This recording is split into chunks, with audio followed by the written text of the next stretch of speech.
প্রথম মেয়েদের এহরামটা আপনাদেরকে দেখাচ্ছি। যা মেয়েদের এহরাম হলো এইটা।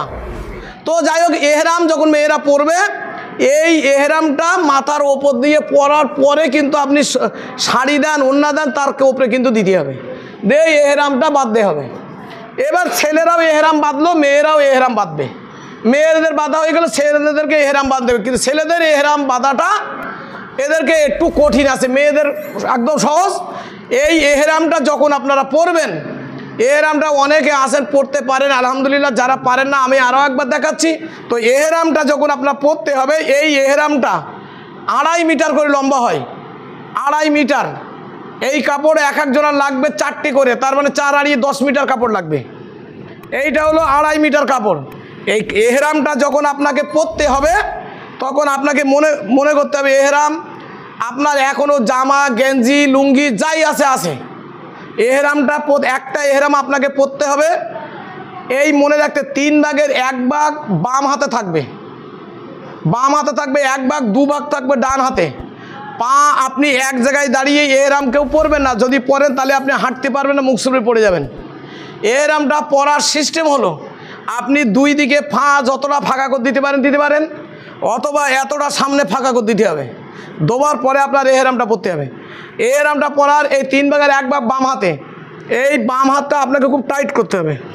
এইটাকে খুব আপনাকে বাম হাতে বিরাট টাইট করে ধরতে হবে। এই টাইট ধরে টান দেন, টান দিয়ে আপনাকে বাম এর বগলের মধ্যে ঢুকিয়ে দিতে পারেন।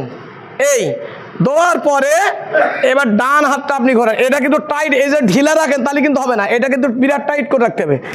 আর এই কাপড়টা কম করলে তাহলে কিন্তু আবার পরে হাঁটার সময় আপনার মানে বেনোঙর হওয়ার ভয় আছে। এইটাই 3 ভাগের 1 ভাগ ভেতর ঢুকিয়ে দিলেন। দেওয়ার পরে এবার আপনাকে এই কাপড়টা একটা মোড়া মারতে হবে, এই এতটা মোড়া, ঠিক এদিকে এতটা রাখতে, এদিকে এই সমান রাখতে, 2 দিকে রেখে এই দুটো কাপড়, এই দুটো কোনা একসঙ্গে টাইট করতে হবে। যতটা পরিমাণ টাইট করতে হবে। এই ঘোরালেবেন, এই ঘোরাবেন, সামনে পিছনে সমান ঘোরান। এবার আমার গিটের উপরে কাপড়টা তুলে নিতে হবে, যতটা পারলাম তুলে নিলাম, ব্যাস। এবারে এরপরে আপনি গায়ের গেঞ্জি জামা ভেতরে কোনো প্যান্ট থাক যাই থাক, কোনো কিচ্ছু আপনি আর রাখতে পারবেন না। এখনও পর্যন্ত আপনার মাথা টুপি আছে, আমার মাথা টুপি আছে, কিন্তু আর একটা এহরামের কাপড় আপনাকে নিতে হবে। এই এহরামের কাপড়টা নিয়ে আপনাকে গায়ে দিতে হবে। আপনি মাথার ওপর দিয়েও দিতে পারেন, যদি পারেন না মাথার ওপর দেবেন না, আপনি যথারীতি এরকমভাবে এই নিতে পারেন। এই নিলেন, এই চাদরের মতন গায়ে দিয়ে নিতে পারেন। যদি মনে করেন আপনি মাথায় দেবেন, এর ওপর দিয়ে আপনি মাথায়ও দিতে পারেন, কোনো অসুবিধা কিছু নেই। এইটা নিয়ে এই এহরাম আমাকে পড়া হয়ে গেল। এবারে আমাকে কি করতে হবে, সুন্নাতুল এহরামের 2 রাকাত নামাজ আমাকে পড়তে হবে, বোঝা গেল? এবারে 2 রাকাত নামাজ যখন আমি যখন পড়ব, তখন নিয়ত করতে হবে, নয়তুয়া নুসাল্লিয়া লিল্লাহি তাআলা রাকাতায় সালাতিল সুন্নাতুল ইহরাম মুতাজ্জিআনা ইলা জিহিদিল কাবাতি শরীফ, আল্লাহু আকবার, নিয়ত হয়ে গেল। এবার আপনি তাউস পড়লেন, তাসমিয়া পড়লেন, সানা পড়লেন, সূরা ফাতিহা শরীফ পড়লেন। এবার ওই নিয়মে আপনি যদি সূরা কাফিরুন মুখস্থ আলহামদুলিল্লাহ 1ম রাকাতে পড়লেন, 2য় রাকাতে আপনি যদি কারোর মুখস্থ না থাকে তো 1ম রাকাতে সূরা ইখলাস পড়লে হবে। রুকু সেজদা করার পরে উঠে দাঁড়ালেন, দাঁড়িয়ে আপনি 1ম রাকাতে আবার সূরা ফাতিহা শরীফ আবার সূরা ইখলাস পড়ে রুকু সেজদা করলেন, করে আত্তাহিয়াতু দোয়া দরুদ মাসুরা সব পড়া হয়ে গেল, শেষ বৈঠকে পড়া হয়ে গেল। যেই আপনি ডান ধারে সালাম ফিরালেন, আসসালামু আলাইকুম ওয়া রাহমাতুল্লাহ, আসসালামু আলাইকুম রহমতুল্লাহ, সঙ্গে সঙ্গে আপনার কাপড় বা টুপি যা আছে সব খুলে ফেলতে হবে। মাথায় যদি কাপড় দেওয়া আছে সেটাও খুলতে হবে, যদি টুপি থাকে সেটাও খুলে ফেলতে হবে। এই মাথায় আর আপনি যতক্ষণ পর্যন্ত কাবা বাইতুল্লাহ যেয়ে আমাদের উমরা করা যতক্ষণ পর্যন্ত শেষ না হবে, কমপ্লিট না হবে, এই মাথায় আপনি আর কিছু দিতে পারবেন না। এবারে এর মাঝখানে কি হলো, যেই আপনি ডান দিকে বাম দিকে সালাম ফেরালেন, আপনার সঙ্গে সঙ্গে শুরু করতে হবে লাব্বাইক আল্লাহুম্মা লাব্বাইক, আরো জোর আওয়াজে বলে লাব্বাইক আল্লাহুম্মা লাব্বাইক, লাব্বাইক লা শারীকা লাকা লাব্বাইক, ইন্নাল হামদা ওয়ান নি'মাতা লাকা আল মুলক লা শারীকা লাক লাব্বাইক আল্লাহুম্মা লাব্বাইক লাব্বাইক লা শারীকা লাক লাব্বাইক ইন্নাল হামদা ওয়ান নি'মাতা লাকা আল মুলক লা শারীকা লাক লাব্বাইক আল্লাহুম্মা লাব্বাইক লাব্বাইক লা শারীকা লাক লাব্বাইক ইন্নাল হামদা ওয়ান নি'মাতা লাকা আল মুলক লা শারীকা লাক। আলহামদুলিল্লাহ, আল্লাহ কবুল করুন, বলুন আমিন।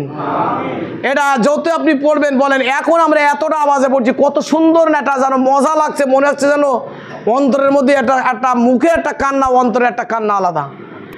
এই সিস্টেমে আমরা এবারে তালবিয়া পড়া শুরু হলো। এই তালবিয়া কতক্ষণ ধরে পড়তে হবে? একদম যতক্ষণ পর্যন্ত আমরা কাবা বাইতুল্লাহ যতক্ষণ পর্যন্ত না নামবো আমাদের পড়তে থাকতে হবে। সেই সঙ্গে আমাদের দোয়া দরুদ যেগুলো ওইগুলো পড়তে হবে, ফাও সময় আর নষ্ট করা যাবে না। এর মাঝখানে মনে রাখতে হবে, এই যে এহরাম আমি পড়লাম মানে আমি মরার আগে একবার মরে গেলাম। বলো, এ বোঝাতে পেরেছি? মরার আগে কিন্তু মরে গেলাম, তার মানে দুনিয়া আমার আর কিচ্ছু নেই। মানুষ মরে গেলি তো কাফনের কাপড় পরে, আর জ্যান্ত অবস্থাতে কাফনের কাপড় পরেছি। বলা হয়েছে যে আল্লাহ মৃত্যুর পরে কাফনের কাপড় পরার আগে জ্যান্ত অবস্থায় আল্লাহ অন্তত জীবনে একবার এহরামের কাপড় পরার সুযোগ দেন। বলেন আমিন, জোরে বলেন আল্লাহুম্মা আমিন।